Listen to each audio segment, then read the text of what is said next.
கல்வி கற்பதற்காக உஜ்ஜயினி கேள்விப்பட்டிருக்கீங்களா? உஜ்ஜயினிக்கு இன்னொரு பேர் அவந்திகா பிரதேசம்னு பேர். மோக்ஷபுரி அப்படின்னு சப்தபுரி இருக்கு. அயோத்தியா, மதுரா, மாயா, காஷி, காஞ்சி, அவந்திகா, புரி, துவராவதி சைவ சப்தைதா மோக்ஷதாயிகா அப்படின்னு இந்த 7 சிட்டிஸும் வந்து மோக்ஷபுரின்னு பேர். அதில் ஒன்று அவந்திகா, உஜ்ஜைன், க்ஷிப்ரா நதி தீரத்தில் இருக்குது. இந்த உஜ்ஜயினியில் உள்ள சாந்தீபனி ஆசிரமத்தில் குரு சாந்தீபனியிடம் அவருடைய இடத்திற்கு சென்று அங்கேயே அவர்கள் இருவரும் குரு சேவையில் ஈடுபட்டார்கள். குரு சேவையில் தன்னை அர்ப்பணித்து கொண்டார்கள். இதுலேருந்து என்ன தெரிகிறது?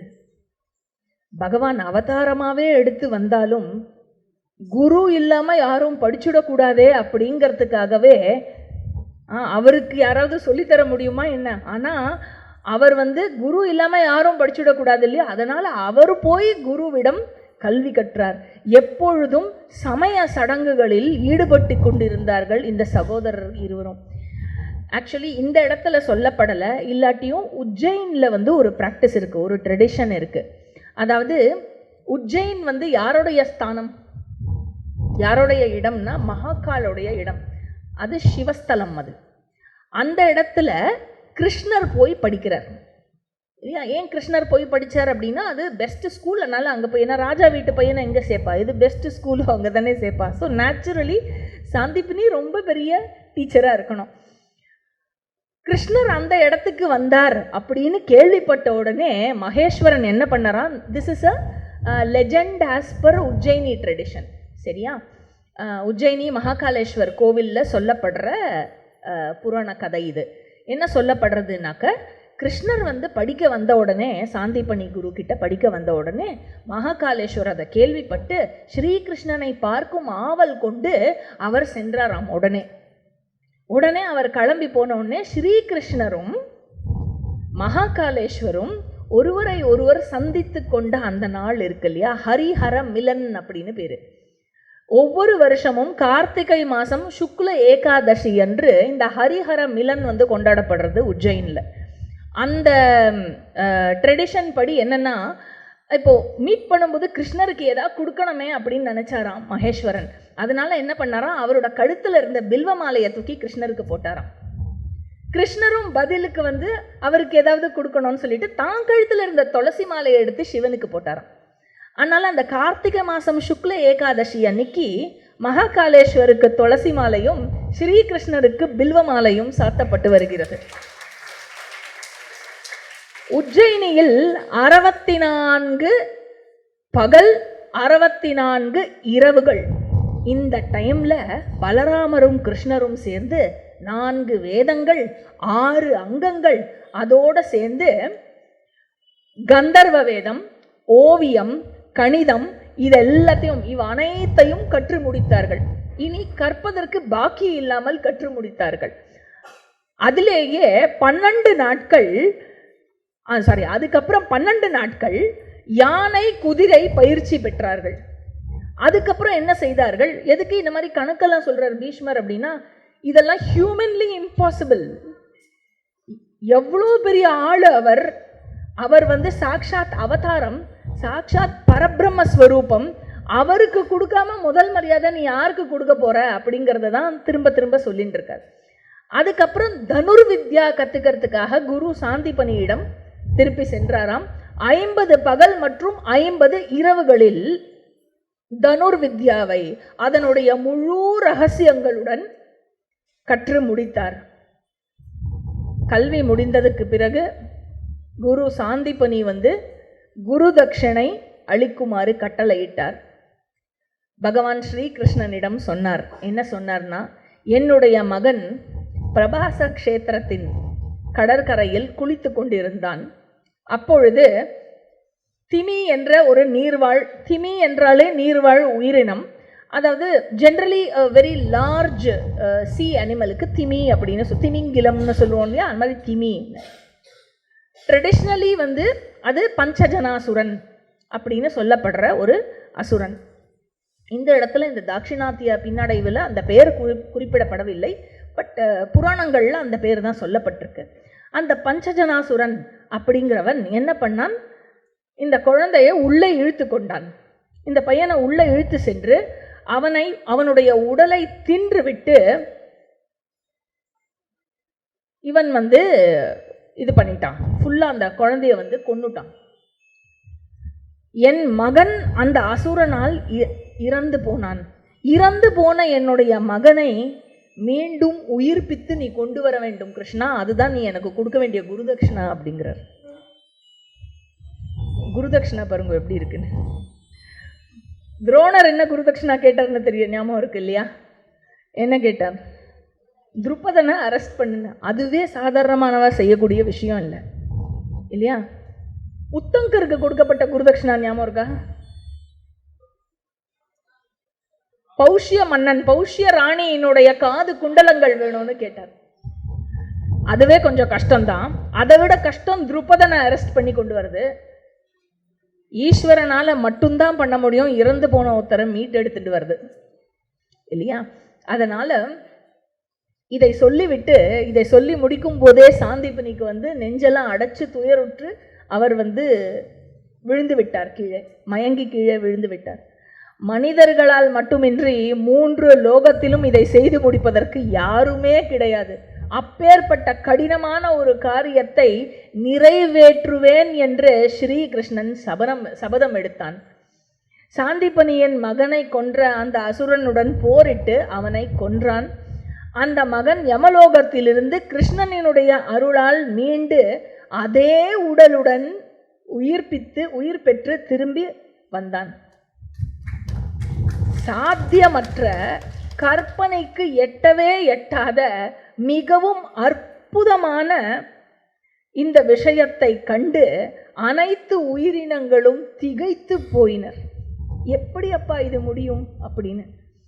எல்லா விதமான செல்வங்கள் அதை எல்லாத்தையும் கொண்டு குரு கேட்ட குருவினுடைய மகனையும் சேர்த்து குருவிற்கு குருதட்சணையாக ஒப்படைத்தார்கள் 2 சகோதரர்களும். அதன் பிறகு யமுனை கரையில் படையெடுத்து வந்த ஜராசந்தனை தோற்கடித்தான். பிறகு துவாரகாவிற்கு சென்றான் கிருஷ்ணன். துவாரகாபுரி மக்களை நன்கு கவனித்து கொண்டு வந்தான். அதன் பிறகு நரகன் என்னும் அசுரன் பகவானின் செயற்கரிய செயல்களுக்கு தடை ஏற்படுத்தி கொண்டே இருந்தான். அவன் மனிதர்களுக்கும் முனிவர்களுக்கும் எதிரியாக அவன் செயல்பட்டு கொண்டிருந்தான்.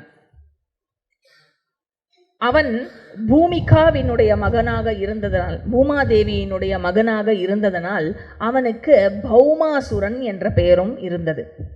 So Narakasura alias Bhaumasura. அவன் பிராக்ஜோதிஷ நாட்டின் அரசனாக இருந்து வந்தான். அந்த பக்கத்தில் இருந்த ஒன் ஆஃப் த ராஜா. துவஷ்டா அப்படிங்கிறவரினுடைய மகளான, துவஷ்டா அப்படிங்கிறவர் ஆர்கிடெக்ட் மாதிரி, விஸ்வகர்மாவினுடைய ப்ரொஃபஷன் மாதிரி இருக்கிற ஒன் ஆஃப் அந்த ஆர்கிடெக்ட் குரூப்புக்கு அந்த துவஷ்டாங்கிற ஒரு காமன் நேம் போல இருக்குது. துவஷ்டாவினுடைய மகளான கஷேரு என்ற ஒருவள் இருந்தாள். அவளை கடத்தினான். எப்படி கடத்தினான்னா, நரகாசுரன் யானை வடிவம் கொண்டு அந்த பெண்ணை கடத்தி விட்டான். அவளை வலுக்கட்டாயமாக கடத்தி அவளிடம் என்ன கூறினான் என்றால், தேவர்களும் மனிதர்களும் அவர்களிடம் உள்ள எல்லா ரத்தினங்களையும் பலவிதமான செல்வங்கள் அனைத்தையும் சேர்த்து உனக்கே கொண்டு சமர்ப்பணம் செய்வார்கள் அப்படின்னு சொன்னான். இவ்வாறு பௌமாசுரன் பலவிதமான விலை மதிப்பற்ற ரத்தினங்களையும் எல்லா இடத்திலிருந்து அழகான பெண்களையும் கடத்த தொடங்கினான். அவன் கடத்தி சென்றான். கந்தர்வர்களினுடைய மகள்கள், மனிதர்களினுடைய மகள்கள், தேவர்கள் மகள்கள், அப்புறம் 7 அப்சரஸ் குழுக்கள், அந்த அனைத்தையும் இவன் கடத்தி சென்றான். மொத்தமாக எத்தனை பேரை கடத்தி அவன் வீட்டில் வச்சிருந்தான் கேர்ள்ஸை அப்படின்னா, 16,100 இளம் கன்னியர்களை கடத்தி இவனுடைய இல்லத்தில் இவன் குடி வைத்து கொண்டிருந்தான். அதாவது மனிதர்கள் அவருடைய நற்கர்மத்தினாலும் குறிப்பாக உபாசனையினாலும் அடையக்கூடிய கதியாக இருப்பது பிரம்மலோகம். அந்த பிரம்மலோகத்திற்கு செல்லும் மார்க்கத்திற்கு பேரு தேவயான மார்க்கம்னு பேரு. அந்த தேவயான மார்க்கத்தை இவன் அடைத்தான், வழிமறித்து அடைத்தான். ஒரு முறை என்ன செய்தான், இந்திரன் வந்து ஒரு முறை என்னாச்சு, இந்திரன் வந்து துவாரகைக்கு வந்தான். கிருஷ்ணனிடம் வந்து என்ன சொன்னார் இந்திரன் அப்படின்னா, ஹே கிருஷ்ணா, உன்னுடைய தாயாகிய அதித்தி, எப்போ கிருஷ்ணருக்கு எப்படி அதித்தி வந்து அம்மா, ஹவு? வாமன அவதாரத்துல இந்திரனுக்கு தம்பியா பிறந்தார் இல்லையா, அதனால இந்திரன் வந்து கிருஷ்ணர்கிட்ட கேட்கிறார், உன்னுடைய அம்மா அதித்தி, அவளுடைய வேண்டுகோளின் பேரிலேயே நான் இங்கு உன்னிடம் வந்துள்ளேன் கிருஷ்ணா. நரகாசுரன் என்ன செய்துள்ளான் என்றால், அவளுடைய காதணிகளை திருடிவிட்டான். இவ்வுலகில் தாயின் கட்டளையை கேட்டு அதை நிறைவேற்றுவதற்கு தகுதியாக இருப்பவன் நீ ஒருவன்தான். அதனால் கிருஷ்ணா, நீ அந்த பௌமாசுரனை கொல்ல வேண்டும் அப்படின்னு இந்திரன் சொன்னார். உடனே அம்மா சொல்லிட்டா இல்ல, அதனால நிச்சயமாக செய்வேன் என்று கிருஷ்ணன் சபதம் எடுத்தான். கருடன் மீது அமர்ந்து கொண்டான். சத்யபாமாவுடன் கருடன் மீது அமர்ந்து கொண்டு அவன் விரைவாக சென்றான். நரகாசுரனுடைய படையில் இருந்த எண்ணற்ற அசுரர்கள் அனைவரையும் வதைத்தான். அனைவரையும் அவனுடைய சுதர்சன சக்கரத்தினால் சிதைக்கப்பட்டு, வாளால் அவர்கள் காயப்பட்டு, அவர்கள் வெட்டப்பட்டு தரையில் விழுந்து கிடந்தனர். நரகாசுரனுடன் 1-on-1 போர் தொடங்கியது. மிக உக்ரகமாக நடந்தது. பயங்கரமான ஒரு போர் தொடங்கியது. கொஞ்ச நேரம் நரகாசுரனுடன் விளையாடினாராம் கிருஷ்ணர். இந்த மாதிரி விளையாடி விட்டு சக்கரத்தால் நரகாசுரனுடைய தலையை பிளந்து துண்டித்து அவன் இறந்தான். இதுதான் இந்த செக்ஷன்ல சொல்லப்பட்டிருக்கு.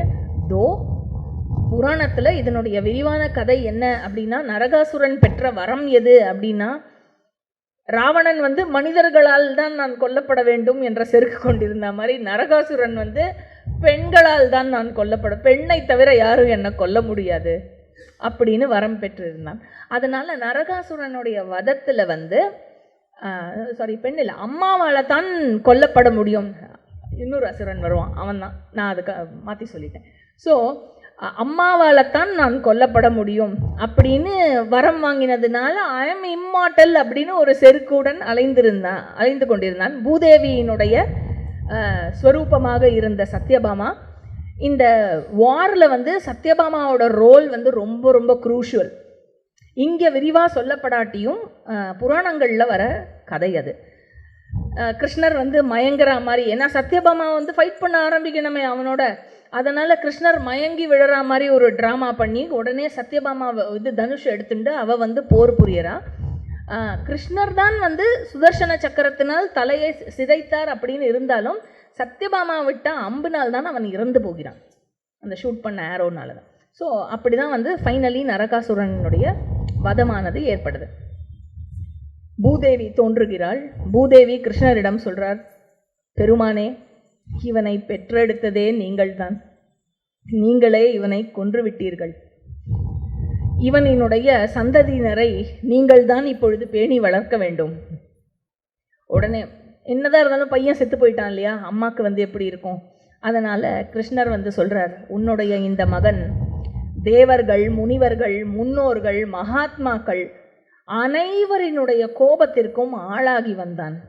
முழு உலகத்தையும் இவன் ஒருவனே அழித்து விடுவான் போல செயல்பட்டான். அதனால் அனைவரும் இவனை வெறுக்கவே வெறுத்தார்கள். அவன் அனைவருக்கும் தொல்லை கொடுத்த காரணத்தினாலேயே அவன் இன்று அழிக்கப்பட்டுள்ளான் அப்படின்னு சொல்லிட்டு நரகாசுரனினுடைய வீட்டிற்கு சென்றார் கிருஷ்ணர். அங்கு சென்று அங்கு சிக்கி இருந்த அனைத்து பெண்களையும் விடுவித்தார். எல்லாம் அவன் அபகரித்த அனைத்து செல்வங்களை எல்லாத்தையும் தேவர்களுக்கும் மனிதர்களுக்கும் எல்லாத்தையும் திருப்பி மீட்டு கொடுத்தார். அனைவராலும் வணங்கப்பட்டான் கிருஷ்ணன். துவாரகைக்கு திரும்ப சென்றான். அங்கே வந்து திரும்ப கிருஷ்ணர் வந்து இந்த வெற்றியோட நுழையிற அந்த துவாரகை அது விஸ்வகர்மாவால் எப்படி கட்டப்பட்டது, எப்படி அதனுடைய அரண்மனைகள் இருக்குது, சாலைகள் இருக்குது, மரங்கள் இருக்குது, பழங்கள் இருக்குது, பூக்கள் இருக்குது. அப்பா அவ்வளோ டிஸ்கிரிப்ஷன் துவாரகாவை பற்றி, ஸ்லோகாஸ் ஆஃப்டர் ஸ்லோகாஸ். அதன் பிறகு, ஹே பரத குலபூஷணா யுதிஷ்டிரா, பலியினுடைய ஜேஷ்ட குமாரனாகிய பாணன் என்ற ஒருவன் இருந்தான். பாணகா, இவன் தான் அந்த வரத்தை கேட்டது. பாணாசுரன் என்று பெயர். அவன் சிவபக்தி செய்து வந்தான். சிவபெருமான் மீது பெரும் பக்தி கொண்டதனால் சிவபெருமானிடம் இருந்து பல வரங்களை பெற்றிருந்தான். அந்த வரத்தெல்லாம் பற்றி இங்கே சொல்லாட்டியும் புராணத்தின்படி அவன் அமரத்துவம் கேட்டு கடைசியில் ஃபைனலாக அவன் கேட்டது என்னென்னா, அமரத்துவத்துக்கு ஒரு பசில் மாதிரி போட்டுருவா இல்லையா, அந்த மாதிரி அவன் போட்ட பசில் என்னென்னா, கல்யாணமாகாத கன்னி பெண்ணால் தான் நான் கொல்லப்பட வேண்டும். அவனை பொறுத்த வரைக்கும் அந்த சின்ன குழந்தை என்ன பண்ணும், அதனால் அதுக்கெல்லாம் பவரே கிடையாது என்னை கொல்றதுக்கு அப்படின்னு ஒரு ஐடியாவில் இருந்தான். அதனால் அவன் ஒரு டைமில் என்ன பண்ண ஆரம்பித்தான், இங்கே சொல்லப்படாட்டியும் எங்கெல்லாம் எங்கே அவனுக்கு த்ரெட் வந்ததோ, ஆதிசக்தி அவதாரம் எடுத்துட்டா குழந்தையா அப்படிங்கிற பயம் எப்போ ஏற்பட்டதோ அவன் என்ன செய்ய ஆரம்பித்தானா, கல்யாணம் ஆகாத சின்ன பொண்கள்லாம் இருக்கு இல்லையா, கன்னியா பொண்கள்லாம் இருக்கு இல்லையா, அதை எல்லாத்தையும் கல்யாணம் பண்ணிக்க ஆரம்பிச்சிட்டானா. எங்கேயான யாராத்துலையான கன்னியா பொண்ணு இருந்ததுன்னு தெரிஞ்சா, பொன் குழந்தை இருந்ததுன்னு தெரிஞ்சா பாணாசுரன் கிட்டேன்னு தப்பவே முடியாது. அந்த மாதிரி செய்தான். இறுதியில் அவனை கொன்று குமரி முனையில் கன்னியாகுமரியாக அவள் வீற்று இருக்கிறாள். அது கன்னியாகுமரியுடைய சரித்திரம். ஆனால் அந்த செக்ஷன் இங்கே வரல. ஏன்னா இங்கே கிருஷ்ணரோட க்ளோரி சொல்லப்படுறதுனால பாணாசுரனுக்கும் கிருஷ்ணனுக்கும் ஏற்பட்ட யுத்தத்தை பற்றி இங்கே சொல்லப்படுறது. அதனால் இவன் சிவபெருமானிடம் எண்ணற்ற வரங்கள் பெற்ற காரணத்தினாலேயே செருக்குடன் அலைந்தான் பாணாசுரன். இந்திரனை வீழ்த்தி விட்டான். இந்திர பதவியை கைப்பற்றி கொண்டான். உடனே இவளுக்கு ஏதாவது பவர் வந்தால் போகிறோம், இந்த கண்ட்ரிக்கான ஏதாவது ஒரு வெப்பன் வந்தால் உடனே யூஎஸ்ஐ முறைச்சிக்கிறது இல்லை. அந்த மாதிரி இந்த அசுர பயல்கள்லாம் ஏதானு வந்தால் உடனே இந்திரனை அடித்து அந்த பதவியை எடுத்துட்டுருணும். அதனால் பாணாசுரனுக்கு உஷா என்ற மகள் இருந்தாள். அப்சரஸோடைய பொண்ணு மாதிரி அவ்வளோ அழகாக இருந்தா அவள் பார்க்கறதுக்கு. பிரத்யும்னனினுடைய மகன் அனிருத்தனுக்கும் இவளுக்கும் மத்தியில் உறவு இருந்தது. இவர்கள் இருவரும் ஒன்றாக இருந்தார்கள். இருவரும் ஒன்றாகவே இன்பத்தை அனுபவித்து கொண்டு ரகசியமாக வாழ்ந்து வந்தார்கள். ஒரு முறை இவர்கள் வாழ்வதை கண்டுவிட்டான் பாணாசுரன். உஷாவையும் பிரத்யும்னனையும் சிறை பிடித்து அடைத்து வைத்தான். அனிருத்தனை சித்திரவதை செய்தான். இவன் செய்த சித்திரவதையில் அனிருத்தன் மயங்கியே விழுந்து விட்டான். அதே சமயத்தில் நாரதர் துவாரகைக்கு கிருஷ்ணனிடம் இந்த விஷயத்தை எல்லாம் கூறினார். உடனே நாரதர் பாணாசுரனை காண்பதற்காக ஷோணிதபுரம் அப்படின்னு பேர், பாணாசுரனோட கேபிட்டல் சிட்டி, அந்த கேபிட்டல் சிட்டிக்கு நாரதர் தான் தூது போகிறார். வந்துட்டுருக்கார் கிருஷ்ணர் வார்க்கு அப்படின்னு போகிறார். யுத்தமானது நடைபெற்றது. பாணாசுரனுக்கும் பகவான் ஸ்ரீகிருஷ்ணனுக்கும். ஸ்ரீகிருஷ்ணர் முதல்ல ராஜாவை யுத்தம் பண்ணுறதுக்கு முன்னாடி அந்த ஃபோர்ட்டெல்லாம் இது பண்ணிகிட்டே வருவார் இல்லையா, அதனால் ஸ்ரீகிருஷ்ணர் என்ன பண்ணார், அந்த இதனோட அந்த ஃபோர்ட்டுடைய கிழக்கு வாயிலில் முதலில் அவர் போர் தொடுத்தார். அங்கு இருந்த காவல் படை அனைவரையும் அழித்தார் ஸ்ரீகிருஷ்ணர். அந்த கோபத்துடன் என்ன செய்தார், அங்கேருந்து வடக்கு பக்கம் நார்த் சைடு போனார். நார்த் சைடு போய் அடுத்த அந்த காவல் படையை அழிப்பதற்கு முற்பட்டார்.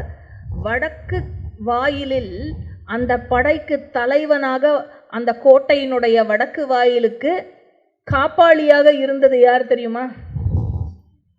மகேஸ்வரன். மகா தேஜஸ்வியான பகவான் மகேஸ்வரன் பகவான் கிருஷ்ணனை எதிர்கொண்டார். கையில் பினாக்கையுடன் அணுகினார். இருவருக்கும் இடையில் போர் மூண்டது. மகா கோரமாக இருந்தது. Unimaginable battle. யாருக்கும் ஸ்ரீகிருஷ்ணருக்கும் மகேஸ்வரனுக்கும் மத்தியில். பிறகு பகவான் ஸ்ரீகிருஷ்ணன் மகாதேவனாகிய மகேஸ்வரனை தோற்கடித்தார். இதை நான் எப்படி புரிஞ்சுக்க கூடாது அப்படின்னா, சிவன் கிரேட்டு விஷ்ணு கிரேட்டு அப்படின்னு பார்த்து இப்போ வந்து சிவன் வந்து தோற்று போயிட்டார், தேர்ஃபோர் வந்து விஷ்ணு தான் சூப்பர். என்ன இது வந்து ஹைலி இம்மெச்சூர்ட் இந்த மாதிரியான அண்டர்ஸ்டாண்டிங். அப்போ இந்த விஷயத்தை நான் எப்படி புரிஞ்சுக்கிறது அப்படின்னு கேட்டால், கேர்ஃபுல்லாக அண்டர்ஸ்டாண்ட் பண்ணிக்கணும். இருக்கிறது ஒரே ஒரு இறைவன் தான், அவன்தான் சிவனாக இருக்கிறான், அவன்தான் விஷ்ணுவாக ஹரியாகவும் இருக்கிறான். ஒரே ஈஸ்வரனினுடைய இரு முகங்கள் உண்டு. என்ன முகங்கள் அப்படின்னா, பக்தனாக இருக்கும் உனக்கு அருளி உன்னை காப்பாற்றுவதும் அவன்தான், நீ செய்யும் அதர்மத்துக்கு கர்ம பல தாத்தாவாக இருந்து உனக்கு அந்த கர்ம பலனை கொடுப்பதும் அவன்தான், இல்லையா? அதனால நம்ம வந்து பண்ற பக்தி எல்லாம் பண்ணிட்டு வீட்டுக்குள்ள ஒரே பக்தி, வெளியில போனா ஒரே அதர்மம்னு வச்சுக்கோங்க. நீ வந்து 5 வேளை தொழு 6 வேளை தொழு என்ன வேணா பண்ணு, ஊரு ஃபுல்லா அதர்மம் பண்ணிட்டு இருக்க அப்படின்னாக்க பகவான் எத்தனை நேரம் உன்னை ப்ரொடெக்ட் பண்ணுவான்? உனக்கு புண்ணியம் இருக்கிற வரைக்கும் ப்ரொடெக்ட் பண்ணுவான், அவ்வளவுதான். அதுக்கப்புறம் பகவான் அவருடைய லீலை, அவருடைய இன்னொரு உருவத்துக்கிட்ட அவரே தோத்து போற மாதிரி ஒரு லீலையை பண்ணிட்டு விலகிடுவார், அவ்வளவுதான். This is just a personification of the understanding that one should have about Ishvara. அதனால பானாசுரன் செய்த தவறுக்காக என்ன ஆச்சு? பகவான் கிருஷ்ணன் வந்து பானாசுரனை கோபத்துடன் தாக்கினார். தன்னுடைய சக்கராயுதத்தால் ஒரு பெரிய போறது, அதனுடைய இறுதியில் என்னாச்சு? பகவான் கிருஷ்ணன் சக்கராயுதத்தை கொண்டு பானாசுரனுக்கு 1000 கரங்கள் இருந்ததாம். அந்த 1000 கரங்களையும் சடக்குன்னு வெட்டினாராம் சக்கராயுதத்தால். ஏன்னா அவனை கொல்ல முடியாது இல்லையா, அவன் வரம் வாங்கி வச்சிருக்கானே, அதனால அவனை கொல்ல முடியாது. அதனால அவனுடைய 1000 கரங்களையும் வெட்டினார். கிளைகளற்ற மரம் கீழே விழுந்தது போல் பானாசுரன் தரையில் விழுந்தான். அவனை வீழ்த்திவிட்டு அனிருத்தனையும் அவனுடைய மனைவி உஷாவையும் மீட்டெடுத்தார். எண்ணற்ற செல்வங்களையும் பசுக்களையும் கைப்பற்றினார் கிருஷ்ணர். ஹே யுதிஷ்டிரா, எண்ணற்ற அரசர்களையும் அசுரர்களையும் வீழ்த்தியவன் இந்த ஹரி. இவனே எல்லையற்றவன். அவன் ஒரு பொழுதும் யோனி மூலமாக பிறப்பு எடுக்கவில்லை. எந்த ஒரு குறிப்பிட்ட இனத்தையும் சேர்ந்தவன் இல்லை இவன். இவன் மனுஷனா, தேவனா, அசுரனா, தாவரமா, செடியா, கொடியா, ஜங்கமமா, எது இப்படி அப்படின்னு எதுவுமே இவனை இந்த ஒரு இனத்தை சேர்ந்தவன் என்று பிரிக்கவே முடியாது. எந்த இனமாகவும் அவனே தன்னை தோற்றுவித்துக் கொண்டுள்ளான். எவ்வாறு நீர்க்குமிழிகள் தண்ணீரில் தோன்றி தண்ணீரிலேயே நிலைத்திருந்து தண்ணீரிலேயே ஒடுங்கி கரைந்து மறைந்து போகின்றனவோ, அவ்வாறே அனைத்து உயிருள்ள உயிரற்ற விஷயங்களும் நாராயணனாகிய இந்த ஹரியிலேயே தோன்றி அவனிலேயே இருந்து அவனுடனேயே அனைத்தும் ஒன்றி விடுகின்றன. இறுதியில் அவனுடைய விஸ்வரூபம் இருக்கிறதே, அந்த விஸ்வரூபத்தை காட்டிலும் மேலான ஒரு ரூபம் எதுவுமே கிடையாது. இந்த விஷயத்தை எல்லாம் இந்த முட்டாளாகிய சிசுபாலன் அறிய மாட்டான். அறியாமல் அவன் ஏதோ பேசிக்கொண்டிருக்கிறான். அவன் எது உகந்தது, இது அவனுக்கு மேலான விஷயமாக அவன் கருதவில்லை என்றால், எந்த விஷயத்தை அவன் உச்சிதமாக கருதுகிறானோ அதையே அவன் செய்யட்டும், விடு அப்படின்னு கன்க்ளூட் பண்ணார். அதுக்கப்புறம் அவன் திருப்பி பேச, இவ திருப்பி பேச, சகதேவன் பேச, அவா பேச, இவா பேச, கடைசியில் என்னாச்சு? கிருஷ்ணர் பேச. அதுக்கப்புறம் கிருஷ்ணரோட சுதர்சன சக்கரம் பேசிட்டு இல்லையா? அதோட வந்து எல்லா தானங்களும் கொடுக்கப்பட்டு ராஜசூய யஜ்ஞம் இனிதே நிறைவடைந்தது அப்படின்னு பார்த்தோம். ஸோ இதோட சிசுபால வத பருவம் முடிஞ்சது. 8வது உபபருவமான சபா பருவத்தினுடைய 8வது உபபருவமான சிசுபால வத பருவம் முடிஞ்சது. 9வது உபபருவம் தியூத பருவம். மொத்தம் 10 உபபருவம் இருக்கு. அதுல இப்போ 9வது உபபருவத்துல இருக்கும். இந்த தியூத பருவத்துல எத்தனை அத்தியாயம் அப்படின்னா, மொத்தம் 28 அத்தியாயம், 818 ஸ்லோகங்கள். 45வது அத்தியாயத்தோட சிசுபாலவத பருவம் முடிஞ்சது. தேர்ஃபோர் இது 46வது அத்தியாயத்திலிருந்து 73வது அத்தியாயம் வரை தியூத பருவம். என்ன ஆகிறது? ராஜசூய யஜ்ஞம் முடிவடைந்ததும் வியாசர் தான், அவர் தான் அந்த பிரம்மாவாக இருந்து அந்த யாகத்தெல்லாம் நடத்தி வச்சார். அதர்வண வேத பிரீஸ்டாக இருந்து நடத்தி வச்சார் அப்படின்னு பார்த்தோம் இல்லையா? அவர் என்ன செய்தார்? தன்னுடைய சீடர்கள் எல்லோரையும் கூட்டிக் கொண்டு யுதிஷ்டிரரிடம் வந்தார். இவர்கள் அனைவரும் ஒன்றாக வருவதை கண்டவுடன் யுதிஷ்டிரன் தன்னுடைய தம்பிகளுடன் எழுந்து அவர்களுடைய பாதத்தை பறித்து அர்க்யம் எல்லாம் கொடுத்து அவர்களுக்கு ஆசனம் கொடுத்து நமஸ்காரம் பண்ணி அவர்களை வழிபாடு செய்தான். உடனே வியாசர் சொல்றார், ஹே கௌந்தேயா, அடைவதற்கு மிக கடினமாகிய இந்த ஏகாதிபத்திய மாட்சிமையை நீ அடைந்துள்ளாய். உன்னால் இந்த குரு வம்சமே செழிப்படைந்துள்ளது. ஹே சக்கரவர்த்தி, நான் உன்னிடம் இருந்து விடை பெற்றுக் கொள்கிறேன். வந்த வேலை முடிஞ்சுடுத்து, ராஜசூய யஜ்ஞம் பண்ணி வச்சாச்சு, அதனால இப்போ நான் போயிட்டு வரேன் அப்படின்னு சொன்னார் வியாசர். யுதிஷ்டிரர் உடனே அவருடைய பாதத்தை பணிந்து அவரிடம் ஒரு கேள்வி கேட்கிறான். களைவதற்கு கடினமான ஒரு ஐயப்பாடு என்னுள் எழுந்திருக்கிறது. எனக்கு இதுக்கு ஆன்சரே கிடைக்கல. என்னை காக்க உம்மை தவிர வேறு யாருமே இல்லை. என்ன தாத்தா இல்லையா? வேற யார் இருக்கா என்னை காக்கிறதுக்கு? சிறப்பு மிகுந்த நாரத முனிவர் வந்திருந்த பொழுது ராஜசூய யஜ்ஞம் நடைபெற்றால் அதில் தீய சகுனங்கள் இருப்பதாக அவர் தெரிவித்தார் என்னிடம். ராஜசூய யஜ்ஞத்தினால் தீய சகுனம் அப்படின்னு சொன்னாக்க, சிசுபாலனினுடைய வதம் நடந்ததே, அந்த வீழ்ச்சியுடன் எல்லா தீய சகுனங்களும் முடிந்ததாக நான் கருதி கொள்ள வேண்டுமா? அல்லது எப்படி எடுத்துக்கணும் இதை அப்படின்னு யுதிஷ்டிரர் கேட்கிறார். உடனே வியாசர் சொல்றார், ஹே மன்னா, 13 வருடங்களில் அந்த தீய சகுனங்கள் அனைத்து க்ஷத்திரியர்களுக்கும் அழிவை கொண்டு வரும். காலத்தின் போக்கு யுதிஷ்டிரா உன்னை முதன்மை காரணமாக கொண்டு துரியோதனினுடைய பாவங்களுக்காக பீமனும் அர்ஜுனனும் அவர்களினுடைய பலத்தால் உலகத்தில் இருக்கும் எல்லா சத்திரியர்களும் அழிக்கப்படுவார்கள். அதாவது நீலகிரீவனாகிய பவன் என்று சொல்லப்படும் சிவபெருமான் உன்னுடைய கனவில் அவரை காண்பாய். இன்று இரவு அவரை உன்னுடைய கனவில் காண்பாய். எப்படி காண்பாய் அப்படின்னாக்க,